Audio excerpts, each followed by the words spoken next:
Des femmes qui sont dédaignées. Ou une femme qui a perdu, c'est possible. Qui a perdu? Est-ce que tu es en train d'insinuer par hasard... J'ai restitué les événements de mémoire. Et c'est moi le premier à avoir identifié la meurtrière. Ah, mais tu oublies qu'on l'a appréhendée en même temps. Par conséquent, le pari est... Est annulé?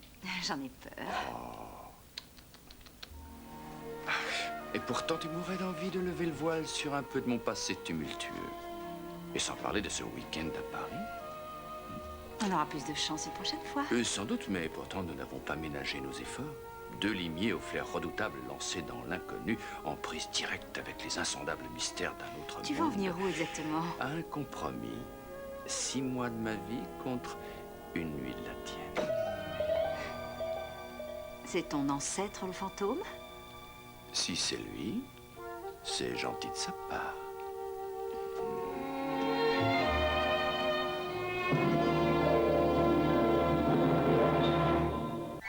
Il y a la cuisine à ma façon et celle de Joël Robuchon.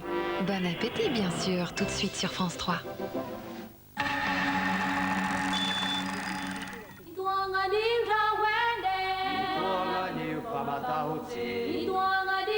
Madagascar, à l'est du continent africain sur le tropique du Capricorne. Madagascar, la grande île aux couleurs de l'Afrique et au parfum d'Asie. Une terre de paysans où les marins ont toujours fait escale.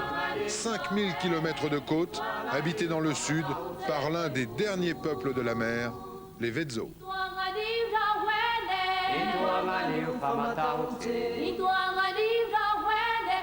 Escale à Madagascar, c'est vendredi à 20h55 dans Thalassa.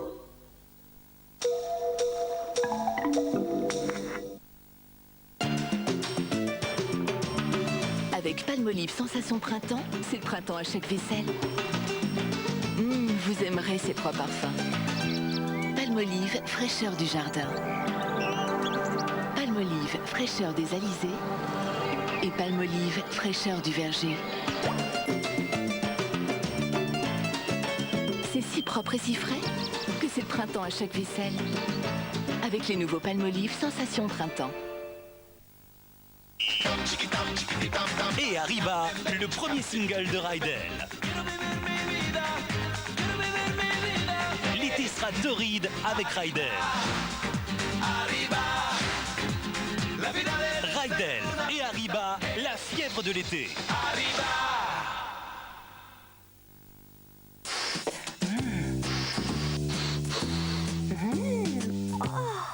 Découvrez le nouvel Ajax Fête des Fleurs antibactérien. Il nettoie si en profondeur et sent si bon si longtemps que des heures plus tard, votre maison est toujours aussi accueillante. Ajax Fête des Fleurs antibactérien. Nettoie pour de bon, parfume pour longtemps. Madame, que pensez-vous des marques? Les marques? On a tous une histoire avec elles. Les marques, elles nous marquent. Envoûtant par son parfum, redoutable contre les bactéries, découvrez le spray Ajax Fête des Fleurs antibactérien. Nettoie si vite, parfume si longtemps.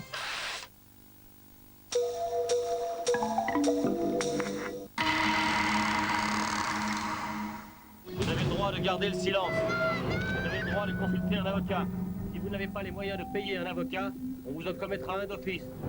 Comment expliquez-vous tout cet argent? Qu'avez-vous fait? Où est ma maman? Vous êtes dans un sale état. Non, je vous dis que je ne me rappelle plus. Et l'argument de l'amnésie? Parlez-nous de votre complice. Désolé, mais ça marche pas terrible au tribunal. Les archives sont pleines de mères de famille qui se disaient victimes d'une manipulation. Demain à 20h55 sur France 3.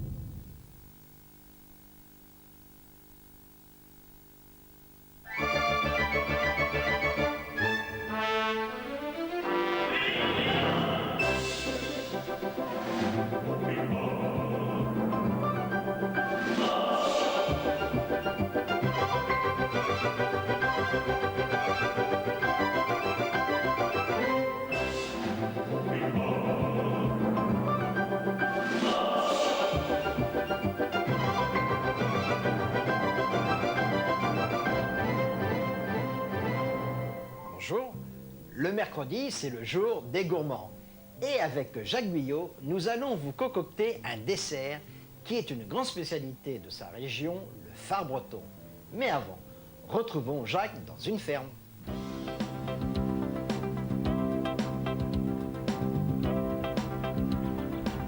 Nous sommes ici dans la commune, dans la ville de Loudéac, hein, située dans un lieu-dit qui est le bout de Lande, chez Monsieur Kéraval, chez Roger. Tu as une vingtaine de ruches là. Oui. Et puis je crois que tu en as des quantités, vous en avez des centaines réparties un peu partout. Enfin, disons 600 ruches. Alors, ces 600 ruches sont réparties sur différentes communes, sur une dizaine de communes de la région. Et donc, comme on aime bien avoir différents miels, on aura par exemple du miel de châtaignier, du miel de trèfle blanc, du miel de ronce. Surtout pas celui que je viens chercher. Il ne faut pas oublier, non, surtout le miel de blé noir, le sarrasin, autrement dit. Et bon, le miel de forêt, enfin, bon, il y a différentes... Ça, c'est ce qu'on trouve surtout sur l'Oudéac ici. Ces abeilles qui sont là qu'on voit là, elles peuvent partir, là, travailler en dehors du domaine là. Oui, oui, bien sûr. Là, les abeilles vont aller jusqu'à 4-5 km. Alors, elles peuvent quitter ici, elles vont faire leur travail ici, pendant quelques heures. Voilà. Elles vont revenir. Et elles vont revenir. Et elles ne se tromperont pas de ruche. Il n'y a pas de problème. Alors, qui c'est qui donne le signal? Il y a une reine qui, pour le voyage, il y a une reine, pour le travail, c'est différent, la reine qui va provoquer le déplacement? Non, alors c'est ce que l'on dit. Mais en fait, la reine n'est pas... C'est pas le chef, hein. Contrairement à ce que beaucoup pensent. Ah bon? Ce sont les ouvrières qui commandent. Et la reine, elle, son travail, c'est de pondre. L'été, elle va quand même pondre environ 1000 à 1500 œufs par jour. Donc une ruche en été, on va retrouver facilement 60 à 80 000 abeilles dans la ruche. Alors là, je vais donc ouvrir une ruche. Et comme par politesse un petit peu avec la ruche, c'est de prévenir les abeilles qu'on va rentrer chez elles, eh bien je vais leur faire un peu de fumée. La fumée tout simplement, donc c'est du carton d'emballage que je vais allumer pour faire cette fumée. Et en même temps, donc cette fumée, ça va les prévenir, donc ça va les rendre un petit peu moins agressives. Et en même temps, elles vont se gaver de miel. Et après cette gavée de miel, bien sûr, elles seront un petit peu comme nous. Quand on a bien mangé et bien bu, eh bien, on aura plutôt envie de faire une sieste plutôt que d'aller nous battre.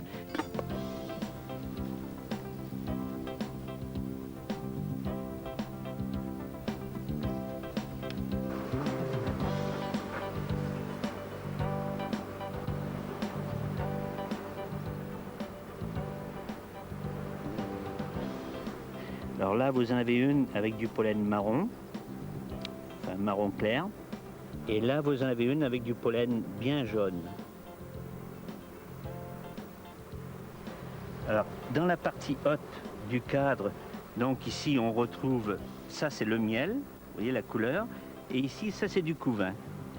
C'est du couvain, donc ce sont des abeilles qui sont en train de naître et dont il va y avoir environ, d'ici un mois, à partir du mois d'avril, environ 1500 naissances par jour.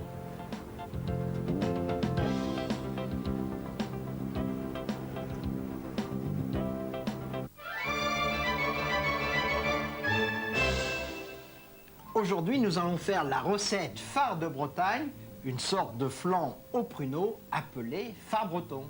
Et Jacques, je crois qu'à l'origine, le phare, c'était une bouillie de farine de blé dur, avec soit de sarrasin ou de froment, et puis qui était cuite, c'était pas cuit dans une chaussette, non? Tout à fait, dans un sac en toile. Un sac en toile, bon, moi j'appelle ça une chaussette, ça avait la forme d'une chaussette. Tout à fait. Mais là, c'est le vrai phare, donc breton. Oui. Donc, F-A-R. Et l'autre, c'était comment? F-A-R-S. Et ça changeait quelque chose dans la préparation? Non, disons que l'autre, c'est une préparation salée plutôt, qui accompagnait soit un plat de viande ou de poisson. On cuisait le phare, c'était de la farine de blé noir, coupée avec de la farine de froment. On pouvait l'agrémenter avec du raisin ou des pruneaux. Des fruits secs, hein? Voilà, des fruits secs. Et on plongeait ça dans un bouillon. Et pour les Romains, le phare était de la farine de blé dont on faisait de la bouillie. Alors de ce mot est né le mot français farine. Phare, farine. J'ai appris quelque chose, merci. Tu vois? Et donc c'était la farine, donc le phare breton. Alors j'ai passé sans doute. Alors nous allons faire un phare avec des pruneaux. Oui. Mais on peut le faire également avec d'autres fruits. Avec d'autres fruits, même de la pomme également. Oui, pas que des fruits secs, bien sûr, ce qui était à l'origine. On peut faire de avec la pomme. Des pommes, des raisins secs, des poires, et quoi encore? des abricots secs, des dattes, des figues. Mais des fruits frais, des fruits frais. Des fruits frais? Oui. Je te dis, dans notre région, principalement de la pomme. Que de la pomme. Principalement. Et ça, c'est un dessert qu'on sert chaud ou froid? Écoute, l'idéal pour déguster un phare, il faut le laisser refroidir parce qu'il faut pouvoir le couper. Mais il faut le manger et surtout, il ne faut pas que ce phare ait été au frigidaire. Alors, on prend un plat, on appelle ça un plat sabot. Oui. Hein, un plat ovale. Et on commence par le beurrer. D'accord. Et, si possible, avec du beurre breton. Ah ben bien sûr. Et salé même, hein, parce Ah que oui, même oui, en pâtisserie, vous utilisez le beurre salé. Le beurre de Missal. Plus exactement, le beurre de Missal. Cette recette est vite faite et rapide? Oui, c'est vraiment très rapide.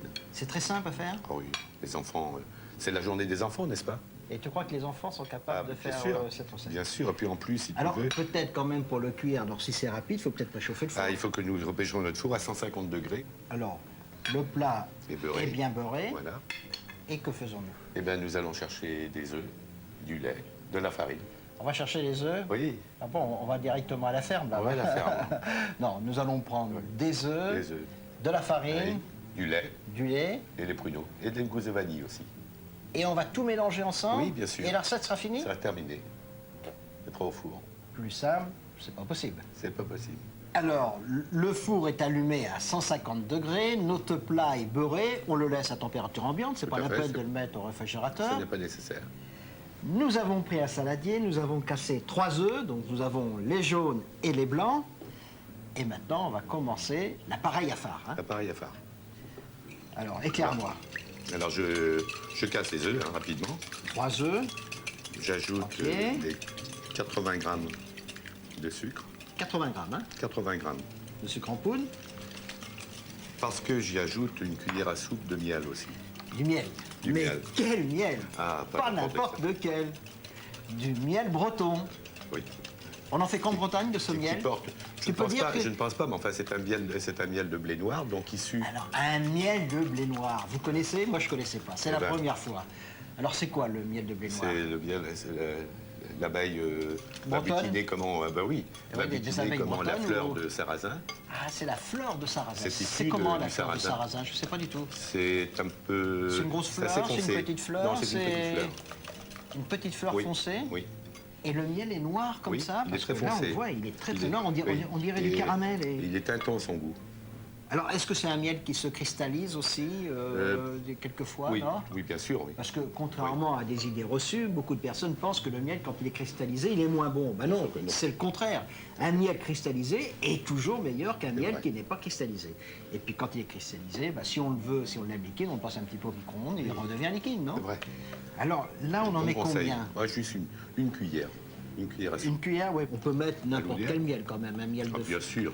Ah, Mille parce que fleurs, tout- un miel Oui, maintenant, il y a d'acacia. de lavande, d'acacia. Le miel d'acacia, c'est mon préféré. Ah là là, moi aussi. Oui. Alors, le miel est mélangé voilà. donc avec le sucre et les œufs Je entiers. vais y ajouter la farine. Mais de la farine. Farine de froment. De froment. Oui, la Parce que farine chez de vous, froment. on s'y perd dans toutes ces farines, là, entre les galettes, les crêpes, farine de sarrasin, farine de blé dur, farine de froment. Nous en avons de la donc- chance. Hein. Alors là, c'est de la farine comment? La farine de froment. Farine de froment. Et tamisée. Bien sûr. C'est-à-dire, on la passe à travers une passoire très fine. Je peux- Et combien? Là, 125 grammes. Alors, vas-y. Et là, il ne faut pas trop travailler, si? Si, là, tu peux... Il n'y a, C'est- aucun- mais dis- il y a mais c'est- aucune précaution à prendre pour la réalisation du phare. Hein. Ça pourrait ressembler à un clafoutis, alors, le phare. Eh ben oui. Alors là, on ajoute 6 décilitres de lait. Un lait froid. Lait froid, oui. Il n'est pas nécessaire et c'est pour ça que j'ai choisi un peu cette recette pour les enfants parce qu'il n'y a pas risque de On se peut tout brûler. verser comme ça d'un Oui, seul bien coup sûr. Voilà. J'y vais? Voilà, très Carrément. bien. Voilà. Voilà. Voilà. Et ça, on le fait à la dernière minute quand on fait son phare, hein, Bien sûr. juste avant de le cuire. Oui. On va y ajouter la gousse de vanille. Une gousse de vanille. Oui. Alors, Alors le on la met principe est- entière? Non, on va l'ouvrir en deux. Hein? On va couper l'extrémité un tout petit peu. Oui, bon. Donc, Ah, on la fend en deux comme ça. Ah oui, alors là, c'est fendu en deux à la façon bretonne. Hein. alors je racle bien. Récupérer graines. les graines. Je pose là pour l'instant. Ouais. On prend le fouet après, ensuite. Donc, on récupère toutes les graines. Toutes ces petites graines, c'est le diamant noir de la pâtisserie. C'est vrai. Mais on ne jette pas pour autant non. les... Non. Regarde. Alors, on mélange les graines, on les fouette avec, on va avoir des petits points noirs. Et on met toujours de la vanille. Non, c'est facultatif, mais enfin, disons que ça Mais dans la apporte recette une certaine traditionnelle, saveur. est-ce qu'il y avait de la vanille? Je ne pense pas. Ta grand-mère n'en mettait pas. Non, je ne pense pas. Et là maintenant? Alors écoute, on va chercher des pruneaux. Oui. Nous allons fariner légèrement les pruneaux. Alors pourquoi on farine les Nous allons les fariner pour espérer qu'ils ne vont pas tous tomber au fond, tout simplement. C'est-à-dire, quand ils sont enveloppés de farine, ils se maintiennent donc Bien en souvent. surface dans le phare. Oui. Et ça, c'est une astuce de cuisinier qu'il faut retenir pour beaucoup de préparations. On parlait par exemple d'un clafoutis, etc. C'est vrai, quand les fruits sont bien roulés dans la farine, ça leur permet de se maintenir un petit peu en surface et de descendre petit à petit. Et comme la cuisson se fait, eh ben, ça bloque à un moment donné et les fruits sont bien répartis, soit dans l'entremets, soit dans un gâteau. Eh ben, on va s'occuper des pruneaux. D'accord. On prend combien de pruneaux? Une vingtaine. Une vingtaine? Oui. On n'a pas besoin d'être précis. Et des pruneaux, alors? Des pruneaux. Tu sais ce que je vais te poser comme question? Oui. Ils viennent de Bretagne ou d'Agen? Alors, ils viennent d'Agen. Il faut les dénoyauter ou pas? Écoute, nous savons que pour le goût, il serait souhaitable que le noyau reste à l'intérieur du fruit. Ça, c'est pour les puristes. Hein? C'est les puristes. Oui. Mais pour les puristes. Mais il est préférable de prendre la précaution de dénoyauter de façon qu'il n'y ait pas d'inconvénient. On peut dire, si on ne veut pas prendre un pruneau, on retire donc le noyau. Oui. Et si on a un ami qui est dentiste, à ce moment-là, on laisse les noyaux. Tu prends le risque, pas moi. Alors là, nous les avons dénoyautés. Voilà. Comme ça, il n'y aura pas de problème. Hein. Et on les farine? Oui. On les saupoudre bien de farine. Voilà. Et de la farine, quelle farine? La farine de froment. Oui. Oui. On va pas... Pas de sarrasin? Non. Non. Je pense qu'il vaut mieux le faire On à ne la peut main. pas faire avec le sarrasin le Si, phare? certainement. Il y a des phares. Nous avons des collègues cuisiniers bretons qui font des entrées de phare. Ah, mais le phare chaud, le phare salé? Oui, le phare salé avec de la farine de blé noir. Il doit couper certainement avec un peu de farine de froment, mais essentiellement, en majorité, farine de blé noir. Nos Alors, tu pruneaux vois, sont roulés dans la farine. dans la farine et bon, légèrement après, on les tapote. Alors ça, il faut faire la enlève dernière l'excès. minute avant de mouler donc le phare. Mouler, c'est-à-dire de verser la composition dans le plat. Voilà, quand même faire attention qu'il n'y ait pas trop, c'est quand même assez désagréable s'il y a trop de farine. Alors Jacques, là, il fallait combien de farine pour rouler ces deux pruneaux cuillères à peu près? soupe. Deux cuillères Deux à soupe. cuillères à soupe, hein, Oui. disons 20 grammes, 50 grammes. Voilà, hein. tout à fait. Et puis, il faut toujours avoir un peu de farine chez soi. Oui, bien sûr. Alors, on verse ça pareil? Oui. Il faut le remuer un petit peu, Oui, parce je qu'on ne va remue, pas hein. laisser quand même les petites entre graines de temps, vanille si dans tu le veux, fond. Ça fait un petit moment qu'on a travaillé, voilà. On verse notre appareil à crêpes. Oui. À Non. phare. À phare. Tu sais faire les crêpes? Bien sûr, Les galettes aussi? bien sûr. J'ai appris ça. moi. Tu pourras venir nous en faire alors. Ah, mais oui, Et t'emmèneras comment c'est pour faire la tourtière, comment là? la bilique avec un G à la fin. La biligue. Oui, la bilique. Et tu as le coup là, parce qu'il faut apprendre. Hein, Ah bah écoute, il faut En de la général, pratique. Hein. Ce ne sont pas les cuisiniers qui font ça. Non, non, ce sont les crêpiers. Chacun son métier. Puis il y a beaucoup plus de crêpières que de crêpiers. Oui. Non? Oui. Ah oui, sûrement. C'est une profession qui est essentiellement féminine. Dis Jacques là, on a dit qu'on allait mettre des pruneaux. Si on mettait des pommes, donc les pommes, elles sont crues? Non, non, non. Je préfère... oui. Alors si on mettait des pommes, il faudrait les traiter comment? Il faudrait au préalable, on les couper en quartiers, hein, les peler, les épépiner. On les fait poêler? Oui, légèrement, leur donner une petite coloration, les attendrir un peu. Donc ça les cuit un petit peu? Voilà, tout à fait. Et après on les sucre? Non, Oui, non, même pas. tu peux non, les non. sucrer dans la poêle légèrement, On leur dans une donner petite caramélisation. caramélisation. oui. Et on les roule également comme les pruneaux dans la farine? C'est souhaitable, c'est Hein? souhaitable. Mais là, c'est quand même un petit peu plus gros. Donc Oui, de toute ça, façon, voilà. Donc tout ça dépend de la hauteur du plat. Moi, j'aime bien les fards assez épais. Épais. J'aime bien les... Là, ça va, là? Ça va. Ça va. C'est la bonne épaisseur? C'est la bonne. Et maintenant, le Eh ben moment important, c'est de mettre les pruneaux. Eh oui. Alors là, on est tout cuit, on te regarde. Ah oui. Là, on les met un peu partout. Ah bon, on les fait tomber carrément, alors? Voilà. Voilà. Essayez d'en mettre un peu partout.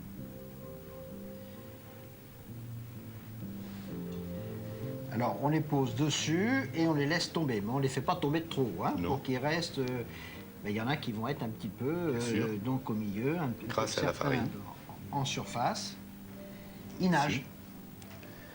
Ils sont quand même immergés. On voit, tiens, on voit qu'ils tombent doucement. Hein, on le voit bien, là, il y en a un. Là aussi, pardon. Et voilà. Ah, celui-là, il a coulé. Hein. Tu vois, regarde. Ouais. Ça, c'est le Titanic, celui-là. Jacques, on met le phare dans le four. Oui.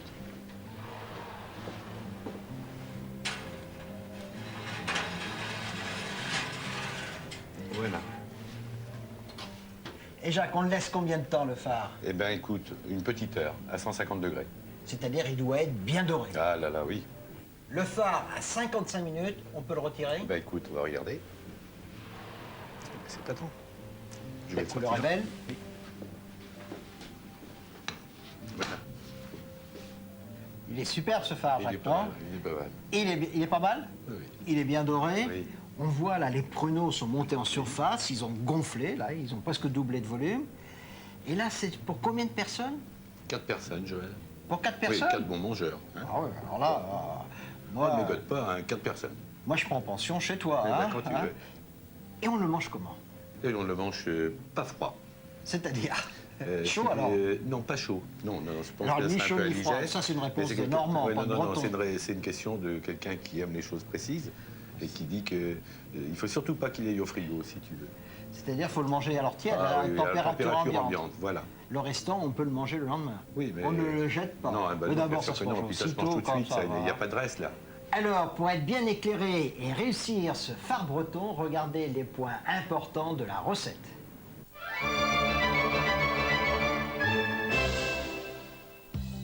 À l'aide d'un pinceau, beurrez grassement un plat à gratin. Mettre les œufs entiers dans un saladier. Ajouter le sucre semoule. Ajouter le miel de blé noir. Un miel cristallisé est toujours meilleur qu'un miel qui n'est pas cristallisé. Et puis quand il est cristallisé, bah, si on le veut, si on l'aime liquide, on le passe un petit peu au micro-ondes et il redevient liquide, non? Ajouter la farine de froment tamisée. Mélanger et incorporer le lait froid. Fendre en deux une gousse de vanille. Récupérer les graines. Mélanger. Saupoudrer les pruneaux dénoyautés de farine. Bien les imprégner. Ça, c'est une astuce de cuisinier qu'il faut retenir pour beaucoup de préparations. On parlait par exemple d'un clafoutis, etc. C'est vrai, quand les fruits sont bien roulés dans la farine, ça leur permet de se maintenir un petit peu en surface et de descendre petit à petit au plus. Et comme la cuisson se fait, et ben ça bloque à un moment donné et les fruits sont bien répartis, soit dans l'entremets, soit dans un gâteau. Versez l'appareil dans le plat à gratin. Disposez les pruneaux et enfournez à 150 degrés pendant 1 heure. Laissez refroidir à température ambiante avant de déguster tiède. Le phare breton. Pour 4 personnes, 3 œufs, 20 pruneaux dénoyautés, une gousse de vanille, 20 g de beurre demi-sel, 80 g de sucre semoule, 170 g de farine de froment tamisée, 6 décilitres de lait